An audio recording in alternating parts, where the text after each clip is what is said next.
Hoje nós vamos dar início a dois delineamentos. Os delineamentos em blocos casualizados, ou casualizado em blocos, e o delineamento em quadrado latino. Esses dois delineamentos, eles são variações do delineamento inteiramente casualizado com relação ao controle local. Então, todos os delineamentos são baseados nos três princípios: casualização, repetição e controle local. Porém, no DIC, como a gente viu até agora, que foi o único delineamento que nós vimos até agora na disciplina, o controle local, o ambiente já era homogêneo, então não era necessário aplicar o controle local. Logo, esses dois delineamentos vão se diferenciar do delineamento inteiramente casualizado por ter que ter o controle local, ou seja, o ambiente não é totalmente homogêneo. Na aula de hoje, nós vamos ver o delineamento casualizado em blocos, e na aula da semana que vem a gente vai ver o delineamento em quadrado latino. Tá? De antemão, quero lembrar a vocês que o delineamento em blocos casualizados é muito importante, tá? Tão importante quanto o delineamento inteiramente casualizado para a engenharia florestal. Tá? O delineamento em quadrado latino não é muito utilizado. Vocês vão ver mais que ele é utilizado em experimentos da área de zootecnia. Tá? Mas como é uma disciplina básica, vocês precisam ter conhecimento nos três delineamentos comuns. Todos os outros tipos de delineamentos são variações desses três. Esses três são os delineamentos mais importantes, tá? Que existem. Então, o DIC, o DBC, que a partir de agora a gente vai chamar de DBC, e o DQL. Então, delineamento inteiramente casualizado, DIC, delineamento casualizado em blocos, DBC, delineamento em quadrado latino, DQL. Então, o que diferencia o delineamento casualizado em blocos do DIC? Tá? Então, esse delineamento ele vai formar grupos, ou seja, blocos. Dentro desses blocos, o ambiente vai ser homogêneo. Então, você tem um ambiente heterogêneo total. Você vai subdividir em ambientes homogêneos. Para quê? Para que um ambiente não interfira em outro no resultado final do experimento. E por algum motivo você não conseguiu homogeneizar. Você pode pegar um ambiente heterogêneo, tentar homogeneizar ele inteiro e fazer como um DIC. Isso é permitido.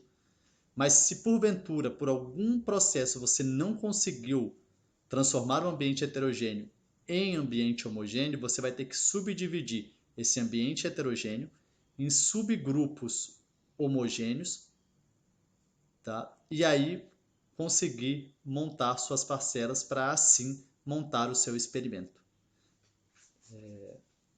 Então, e depois de montado experimentos, você tem que fazer com que todos os níveis de um fator, ou seja, todas as repetições dos tratamentos, estejam avaliados em todos esses lugares. Então é importante você entender que se eu monto 3 blocos, ou seja, se eu tenho 3 ambientes diferentes, eu preciso ter pelo menos uma repetição de cada tratamento em cada um desses blocos. Pode ter 2 de cada tratamento?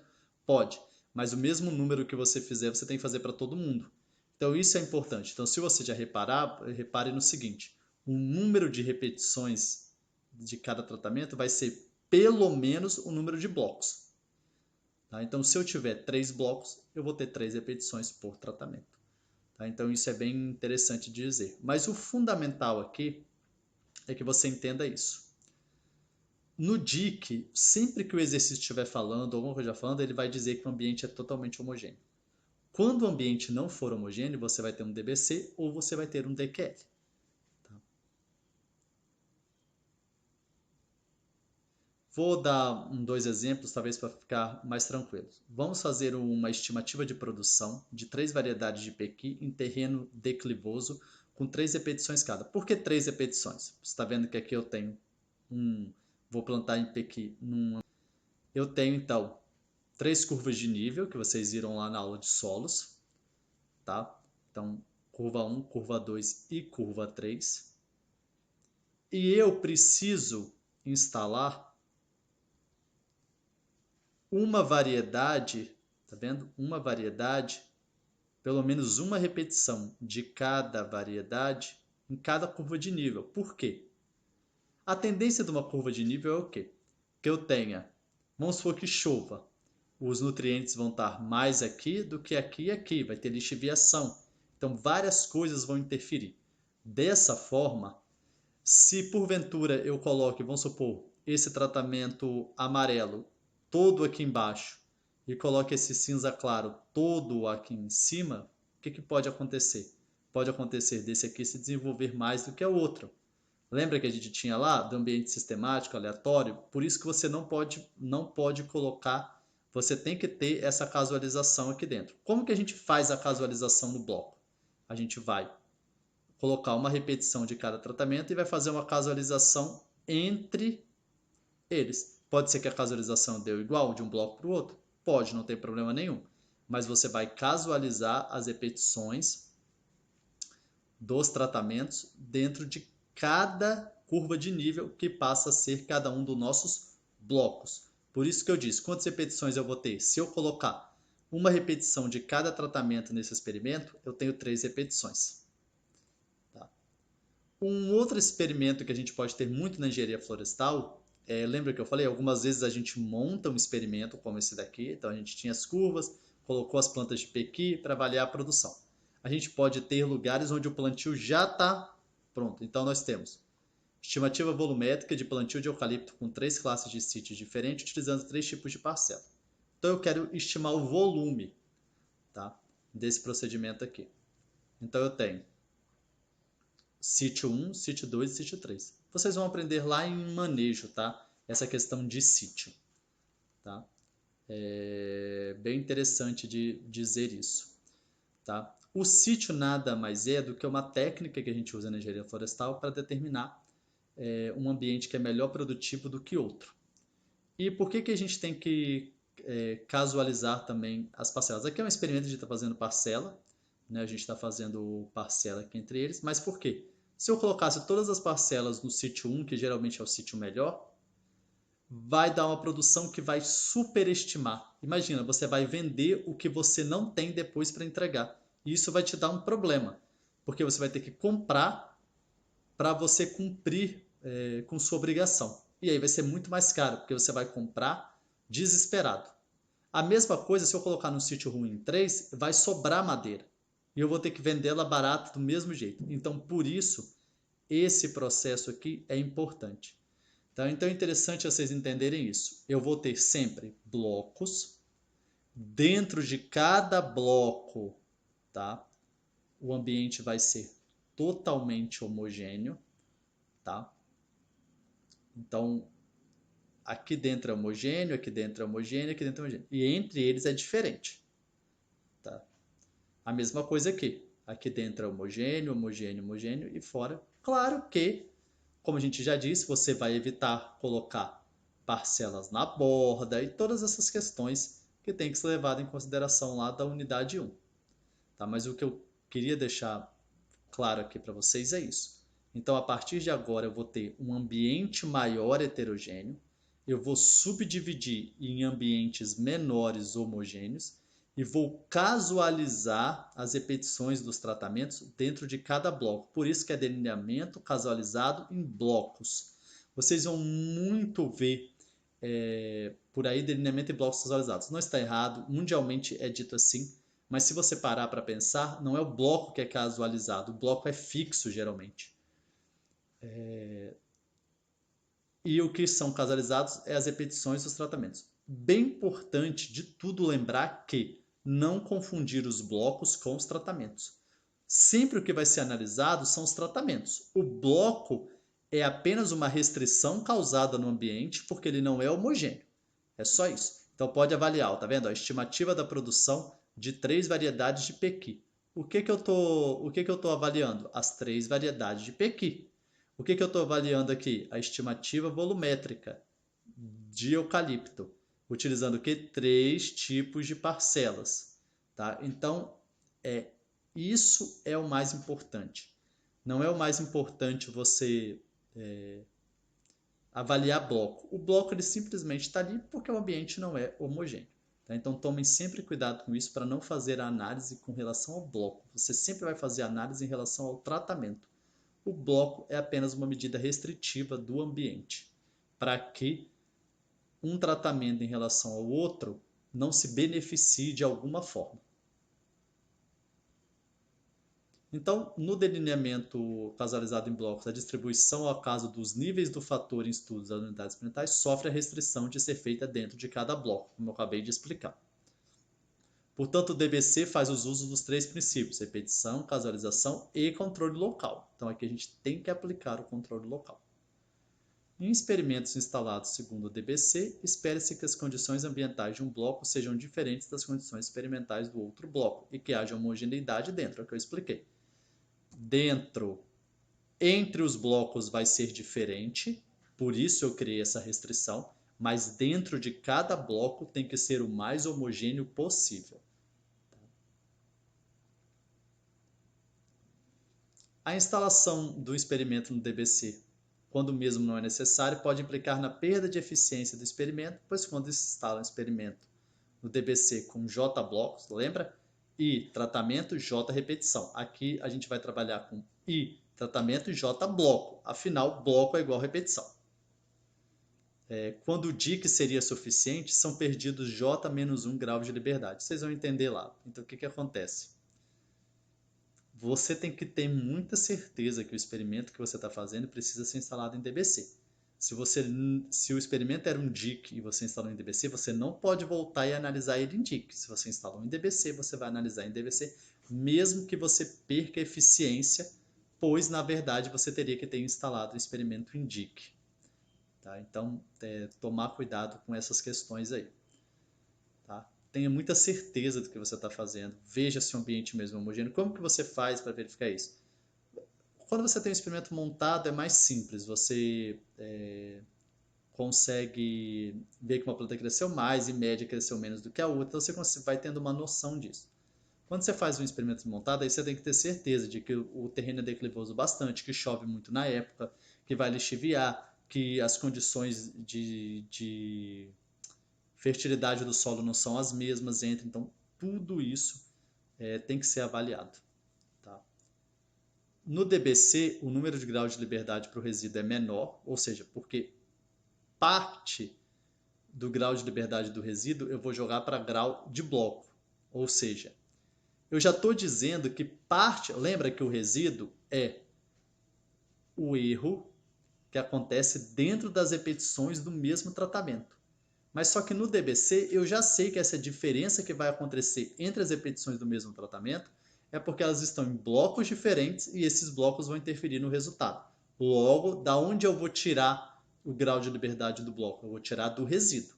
Então eu vou diminuir o grau de liberdade do resíduo. Logo, eu vou aumentar um pouco o erro. Então você tem que ter certeza da montagem do seu experimento. Consequentemente, o F tabelado é maior, portanto, maior deverá ser a diferença entre os efeitos dos níveis para que tais diferenças atinjam significância estatística. Como todo delineamento, o DBC tem um modelo. O modelo do DIC, não sei se vocês lembram, era Y e J é igual a média mais o efeito do tratamento mais o efeito do erro aleatório. Aqui, além do efeito do tratamento, eu tenho o efeito de bloco, já que é um delineamento em blocos. Tá? E lembra que isso é um dos primeiros princípios para eu fazer análise de variância. O modelo tem que ser aditivo. Tá?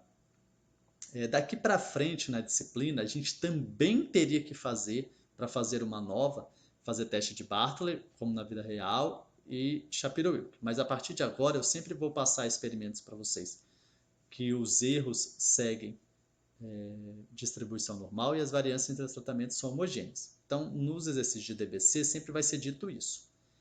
Porém, nos exercícios de DIC, ainda pode acontecer de ter que fazer teste de Bartlett e de Shapiro-Wilk. Mas a partir do de DBC, não. Tá? Mas eu posso dizer também no exercício de delineamento inteiramente causalizado de DIC que os erros seguem distribuição normal e as variâncias entre os tratamentos são homogêneas. Então aqui é a mesma coisa, tá? Y e J é o valor observado para a variável em estudo referente ao tratamento I no bloco J. Então vocês vão ver que agora eu sempre vou chamar de bloco e não repetição. DIC repetição, DBC bloco. M é a média, né? O M é a média de todas as unidades experimentais, aquela média geral que a gente tem. TI é o efeito particular do tratamento I no valor observado, então TI é MI menos a média geral, ou seja, a média de cada tratamento menos a média geral. E logo o B, J é o efeito do bloco J no valor observado. O bloco J o jeito de fazer cálculo é a mesma coisa do, do efeito do tratamento. Vai ser a média de cada bloco menos a média geral. Isso é o efeito do bloco. Segue o mesmo princípio. Do mesmo jeito que se eu somar todos esses efeitos aqui, eles têm que zerar. Se eu somar todos os efeitos de bloco, eles também têm que zerar. E o erro associado a cada observação, ou seja, o erro dos fatores não controlados na parcela, nesse caso agora vai ser valor real mais a média geral, menos a média de bloco, menos a média do efeito do tratamento. Então, a média do efeito de bloco e a média do efeito do tratamento. Logo, se vocês repararem, por isso aqui que a gente usa, para a gente achar o resíduo, agora a gente vai ter que diminuir o tratamento e o bloco. A gente só diminuía o tratamento. Então, isso é importante dizer. Quadro de tabulação de dados. Um quadro de delineamento casualizado em blocos, eu sempre vou ter I tratamento, J repetições. E as repetições podem ser os blocos. Então, no DBC, no nosso caso, nós não vamos trabalhar com perdas de dados. Tá? A gente não vai trabalhar com perdas de dados.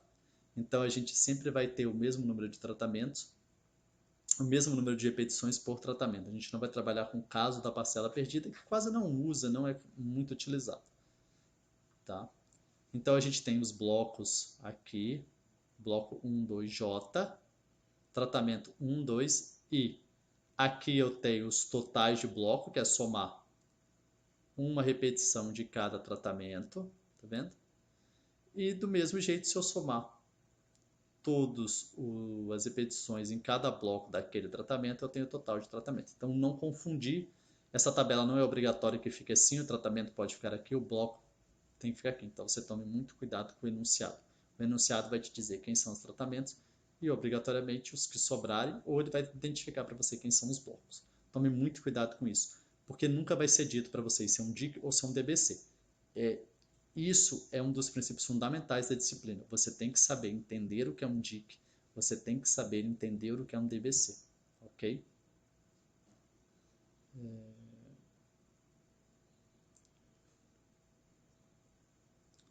Desse quadro você pode então tirar que o N geral aqui sempre vai ser I vezes J no caso de bloco, porque lembre que não confundir com DIC, que eu posso ter repetições diferentes entre os tratamentos. Aqui não, sempre vai ser o mesmo número de repetições por tratamento.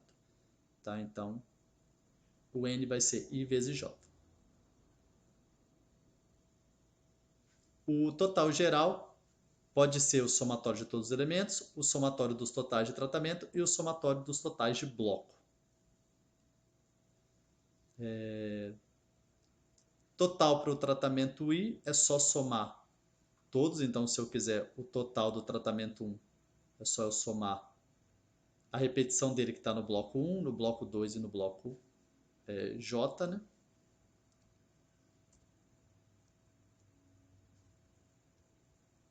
Total para o bloco é a mesma coisa. Se eu quiser o bloco 1, eu vou pegar então o tratamento 1 que estava no bloco 1, o tratamento 2 que estava no bloco 1, vou somar cada um desses até no I. E aí vai ter o bloco 1, total do bloco 1. A média é só pegar o TI e dividir por J nesse caso, porque as repetições dos tratamentos vão ser sempre iguais. No bloco, no tratamento eu vou usar a repetição o bloco, e para eu fazer a média de bloco, eu divido pelo tratamento. A gente quase não vai usar a média de bloco aqui no intuito da disciplina, porque a gente não está muito interessado em avaliar o bloco aqui. Como eu disse para vocês, o bloco é apenas uma medida restritiva. Tá? Porém, quando vocês estiverem trabalhando na disciplina de melhoramento, vocês vão ter que os tratamentos vão ser quem? Seus genótipos. E os blocos vão ser seu fenótipo, que é o ambiente. Então, muitas vezes, a avaliação do ambiente ela é importante, tá?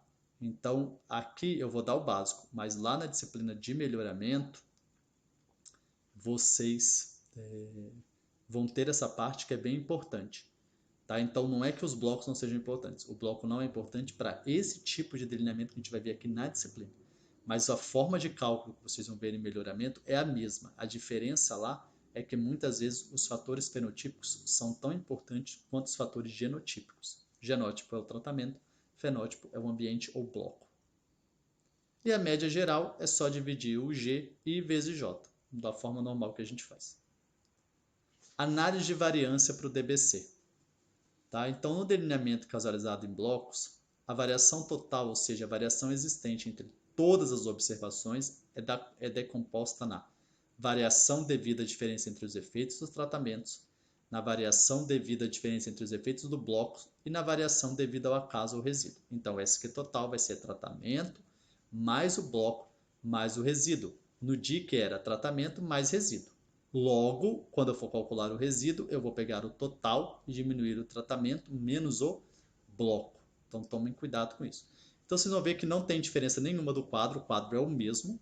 A diferença apenas agora é que eu tenho a inclusão do bloco. Então, eu tenho J-1, grau de liberdade, I-1, I-1, J-1 e J-1. Como eu falei para vocês, eu não gosto muito dessas fórmulas, elas vão estar aqui para vocês. O bloco é total de blocos que eu tenho menos 1. O tratamento é o total de tratamentos que eu tenho menos 1. O total é o total de elementos que eu tenho menos 1. E o resíduo é o total menos o tratamento menos o bloco. Tá? Bem simples. SQ, eu vou mostrar para vocês as fórmulas, mas SQ do tratamento é a mesma, SQ total é a mesma. Tá? Vocês podem ver que depois que eu calculei esse aqui de bloco, eu não calculo mais o restante, porque como eu disse para vocês, no nosso tipo de experimento o bloco não é importante. Em experimentos de melhoramento ele é importante, tá? Então é bem interessante que você adote isso aqui. Então eu vou ter o tratamento, o quadrado médio vai ser a soma de quadrado sobre o grau de liberdade, soma de quadrado sobre o grau de liberdade, divide tratamento pelo resíduo e acha o F tabelado na mesma tabela, da mesma forma, não tem quesito nenhum. FV fonte de variação, GL grau de liberdade, SQ soma de quadrado, quadrado médio, valor de F calculado, valor de F tabelado. Vou mostrar para vocês só com as fórmulas, lembrar. Tratamento é a mesma coisa, tá? Você pode calcular essa correção separada, lembra que eu posso calcular essa correção aqui. Vai ser somatório do tratamento I ao quadrado sobre J, menos a correção, que é o somatório de todos os elementos ao quadrado, né? Seja o G, que é isso aqui, dividido por I vezes J. Do bloco é a mesma coisa, só que é total de bloco ao quadrado. E aqui é I, se aqui é J, aqui é I. E aqui é a correção, só está escrito um pouquinho diferente, mas é a mesma correção. Então, TI é o totais dos tratamentos, BJ é o totais dos blocos, J é o número de repetições, tratamentos aqui vão ser sempre balanceados, e I é o número de tratamentos. O SQ total é cada elemento ao quadrado, como a gente já viu lá no DIC, menos a correção. E o resíduo aqui nesse caso vai ser total menos tratamento menos bloco. Sempre se atentar para isso no DBC. O grau de liberdade está aqui a fórmula. Eu não gosto muito de passar essas fórmulas para vocês, mas está aqui para quem quiser. Quadrado médio do tratamento vai ser soma de quadrado do tratamento dividido por I-1, que é a soma de quadrado do tratamento sobre o grau de liberdade do tratamento. Resíduo, soma de quadrado do resíduo de I-1 vezes J-1. Né? Lembrando que primeiro faz I-1, J-1 e multiplica um pelo outro. Soma de quadrado do resíduo sobre o grau de liberdade do resíduo é F calculado. Quadrado médio do tratamento sobre o quadrado médio do resíduo, ou seja, variância dos tratamentos sobre variância do resíduo. E o F tabelado é a mesma coisa. F alfa percentual, grau de liberdade do tratamento, grau de liberdade do resíduo. As hipóteses são as mesmas, porque eu estou avaliando os tratamentos. Tá? Então, a hipótese H0, M1, M2, MI até igual a M, ou equivale a dizer que todos os possíveis contrastes entre as médias dos tratamentos são estatisticamente nulos ao nível de probabilidade que foi executado o teste. E HA não H0, que equivale a dizer que existe pelo menos um contraste entre as médias do tratamento estatisticamente diferente de zero ao nível de probabilidade que foi realizado o teste. Tá? Então é bem simples. As conclusões vão ser a mesma coisa. Calculado maior ou igual ao tabelado, rejeita-se H0, ou seja, existe pelo menos um contraste entre as médias do tratamento estatisticamente diferente de zero. E se for menor, não rejeita H0 ao nível de probabilidade, ou seja, todos os possíveis contrastes entre as médias do tratamento são estatisticamente nulos. Agora a gente vai fazer um exemplo aí para vocês verem. Os dados abaixo foram obtidos de um experimento no DBC com 4 blocos separados pela declividade do terreno.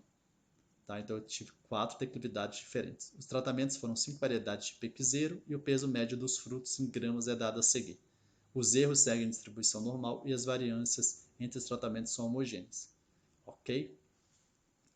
Então eu tenho aí, vocês podem pausar, se vocês quiserem ir fazendo passo a passo e conferindo com os resultados, vocês podem fazer, tá? Porque é a mesma coisa.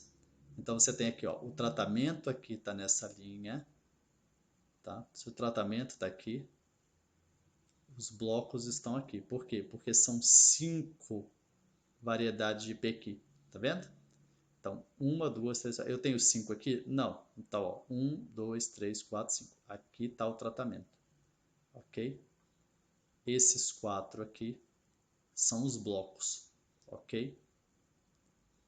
Então, eu tenho aqui, ó, totais dos tratamentos, estão aqui. E aqui, totais dos blocos. E aqui é o total geral, que tanto faz eu somar todo mundo, tanto faz eu somar esses 5, tanto faz eu somar esses 4, tem que dar exatamente a mesma resposta. Aqui não é tipo aproximado, tem que dar a mesma resposta. Então, para alfa 5%, pede. Existe diferença entre as variedades? Para eu saber se existe diferença entre as variedades, eu tenho que aplicar a análise de variância. Depois, aplicar o teste de Tukey e Duncan e dizer qual variedade é mais produtiva pelos testes. E no C, considerando o tratamento 1 como testemunha, realizar o teste de Dunnett. Não vou fazer o teste de Stanton-Monkuse aqui, porque é a mesma coisa do Duncan com a tabela de Tukey. Então, vocês podem fazer para praticar entre vocês aí. Tá? Então, esse é o exemplo de um DBC. Então, vocês repararam que ele sempre vai ter dito aqui, ó. Mas eu não vou dizer, tipo, no trabalho, mas eu vou dizer, tipo, foi separado pela declividade. Alguma coisa vai te dizer que o ambiente não é homogêneo. Então, nós vamos realizar todo o procedimento aqui agora, tá? Primeiro passo, a gente vai enunciar a hipótese. Então, eu tenho 5 tratamentos. M1 é igual a M2, igual a M3, igual a M4, igual a M5, igual a M. E HA não H0. Tá? Então, lembre, eu aconselho vocês a copiarem a tabela, pausar um pouquinho, copiar a tabela, para que vocês vão seguindo passo a passo o que a gente foi fazendo, ok? E HA, então eu tenho H0, M1 igual a M2, igual a M3, igual a M4, igual a M5, igual a M. E HA não H0, ok? Fonte de variação, eu tenho grau de liberdade do bloco. Quantos blocos eu tenho?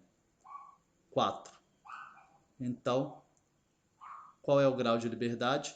3. 4 menos 1, 3. O tratamento, eu tenho 5 tratamentos. 5 menos 1, 4.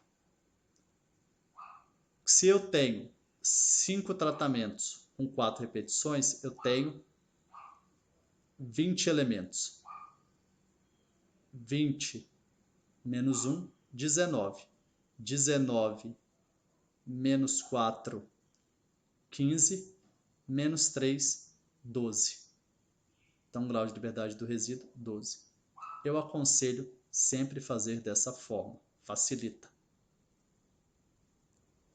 Aqui eu fiz SQ de bloco, então eu tenho os totais de bloco, dividido por 5, que é o número de tratamentos, lembra? Bloco por 5, menos aquele total que é a soma lá, ao quadrado, dividido por 20, 72,68.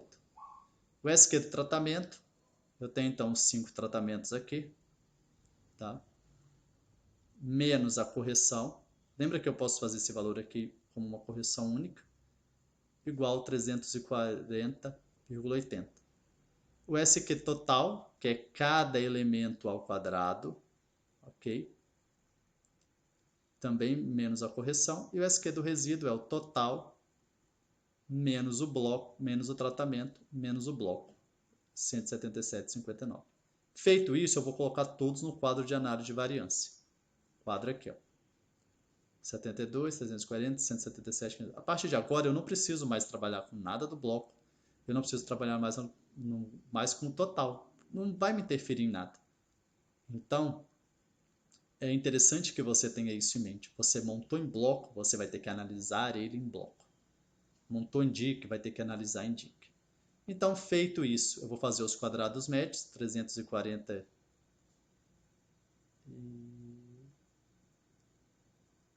e 80 por 4, 85 e 20. 177,59 por 12, 14,80. O F calculado é 5,76.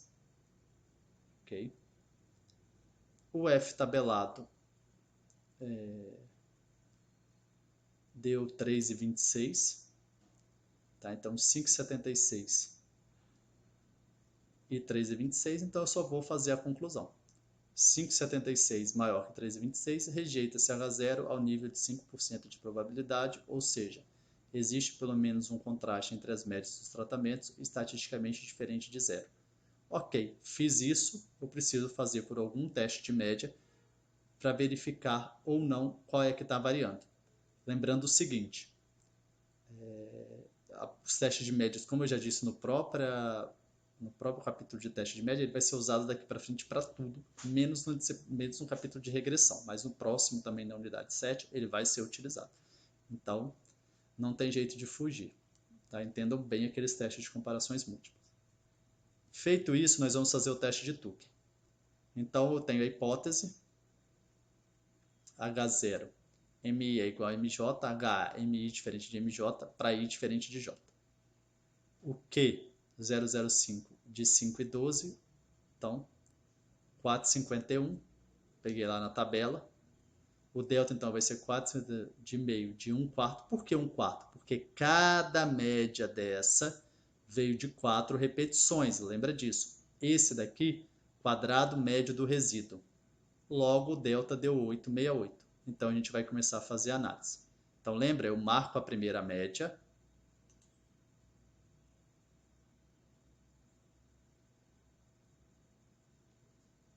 Tá? Eu marco a primeira média e coloco uma letra aqui na frente. Tá?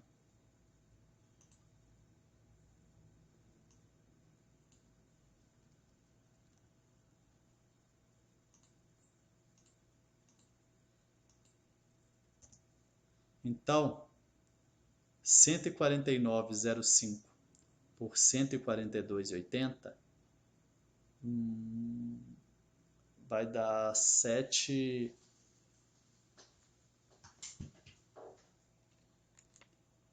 149,05 menos 142,8 vai dar 6,25. E 6,25 é menor do que 8,68. Logo, eu coloco a mesma letra. Ok? E continuo com a mesma média. 149,05 menos 139,27 vai dar 9,78, que é maior. Então, mudo de letra e mudo de média. Mas é a média, é a média.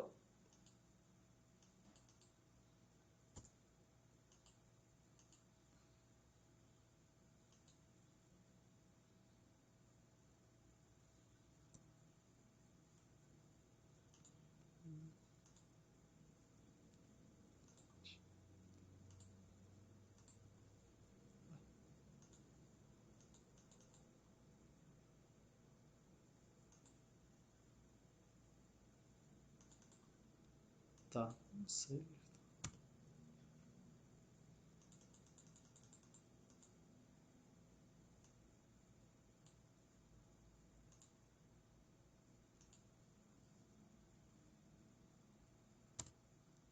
Tá,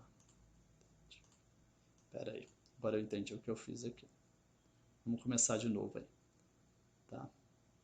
Deixa eu apagar tudo aqui. Então a gente coloca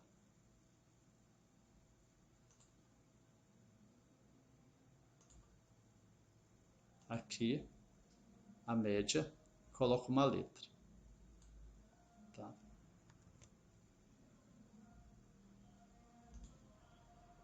Coloco uma letra aqui. A. Ok. Agora a gente viu, já fez esse com esse, deu A. Agora, quando a gente fez esse, a gente viu que não deu mais A, deu B. Então a gente muda de média. Porém, ó, esse são diferentes, mas eu não fiz esse com esse. Então eu preciso fazer 142,80 com 139,27 vai dar 3 e pouco, que é menor do que 868. Então eu também preciso colocar uma letra aqui. Isso pode acontecer de ter uma letra na frente da outra, tá? E aí eu continuo. Já esse com esse eu já fiz. Agora eu vou fazer esse com esse, porque deu menor. Lembra, eu só mudo de média quando der maior. Então, 142,80 menos 138,74 vai dar 4 e pouco. E vai dar 5 e pouco. Esse aqui. Logo, esse aqui é meu resultado. Por quê? Lembra, eu já tenho um grupo grande, ó.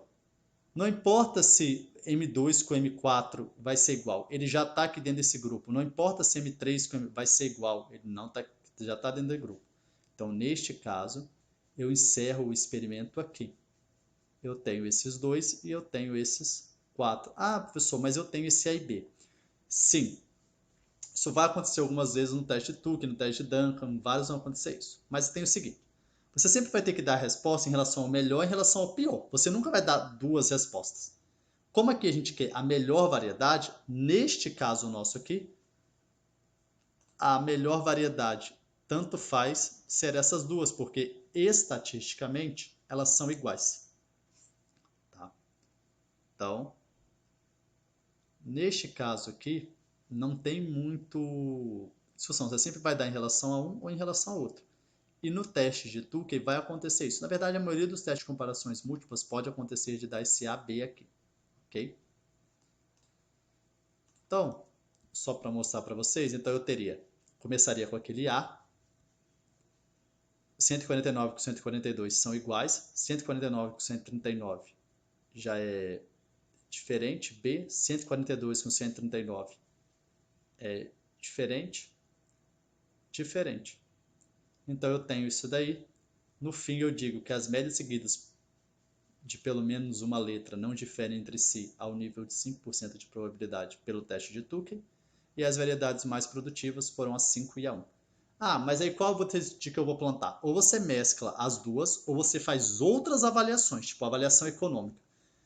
Será que esse 149 em média que produz aqui na 5, o custo não é muito maior para produzir ela do que o 142 de 1000? Então, tudo isso tem que ser levado em consideração.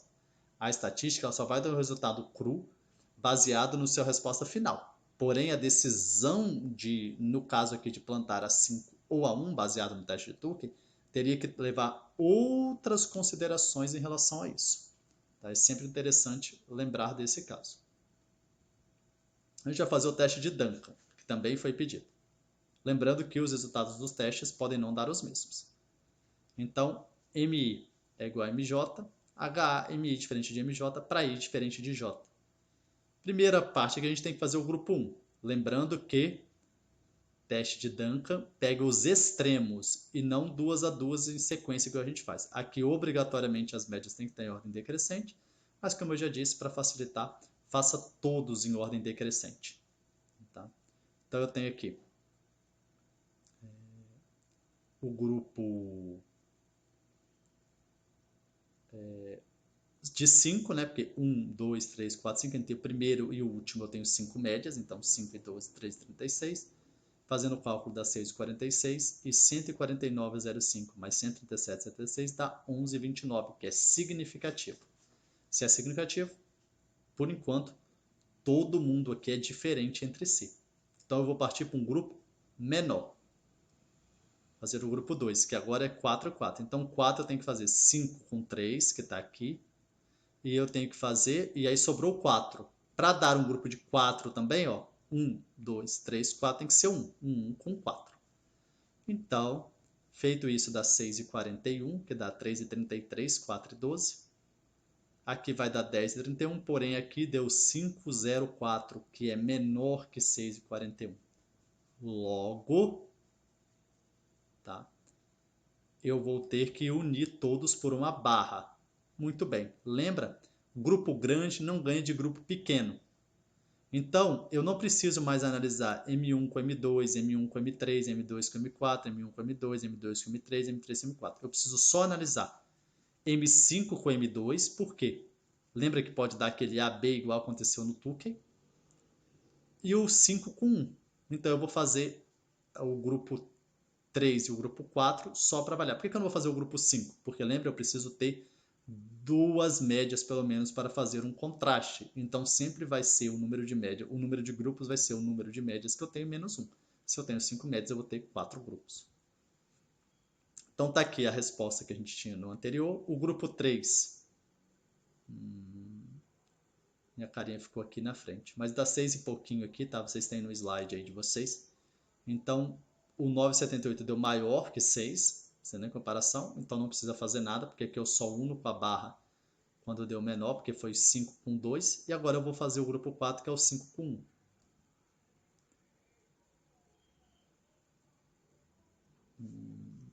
Deixa eu só acertar aqui, que ficou um errinho.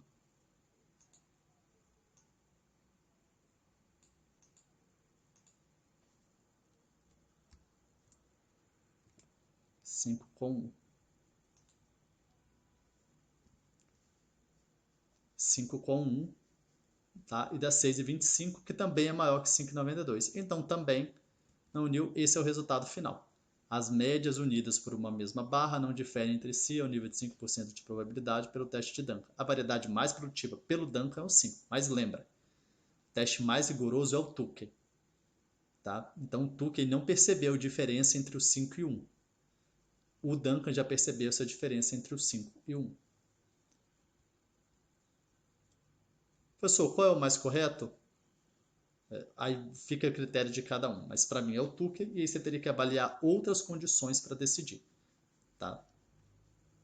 E a gente vai fazer o teste de Dunnett. Lembra que o tratamento 1 é a testemunha, considerando 1 como testemunha. Então a gente fez aqui, usou lá 4, que é o número de médias menos 1, 2,80, 4 deu 7,65.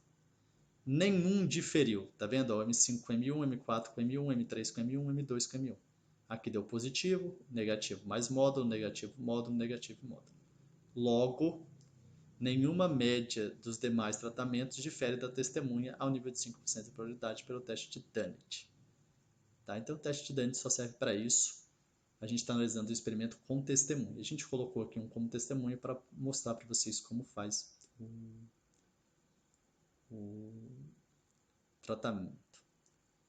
Então, agora, né, eu troquei aqui, não é fim, né? Continua que a gente tem na semana que vem. A gente tem duas partes, a gente vai aprender sobre o delineamento em quadrado latino. Eu vou mandar para vocês o delineamento em quadrado latino. Eu vou mandar para vocês como fazer essas análises no R. Vocês vão ver que é bem simples de fazer. Tá? E a lista de exercícios. Tá?